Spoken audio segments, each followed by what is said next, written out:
Next colour వచ్చేసి ఆనంద blue.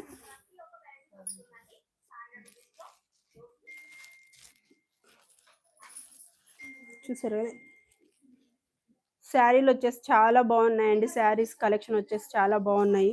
నచ్చిన వాళ్ళు నచ్చినట్టుగా ఆర్డర్ని కన్ఫర్మ్ చేసేసుకోండి. శారీస్ మొత్తం మళ్ళీ తర్వాత సార్ట్ అవుట్ అయిపోయాక ఈ శారీ కావాలి అంటే మళ్ళీ ఉండట్లేదండి. ఫస్ట్ ఆర్డర్ ఎవరైతే కన్ఫర్మ్ చేస్తారో ఈ శారీ వాళ్ళకి.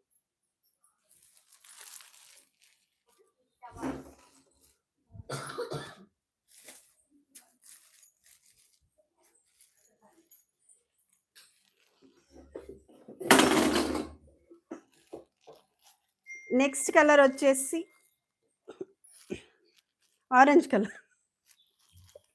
నెక్స్ట్ కలర్ వచ్చేసి ఆరెంజ్ కలర్ అండి. ఆరెంజ్ కలర్కి పింక్ బార్డర్ వచ్చింది. బార్డర్ మొత్తం సేమ్ వచ్చిందంటే మిడిల్లో శారీ కలర్ మాత్రం చేంజ్ అవుతుంది. అండ్ దీనికి కూడా mango designs small small designs వచ్చేసాయి. ప్రైస్ వచ్చేసి 750 రూపీస్.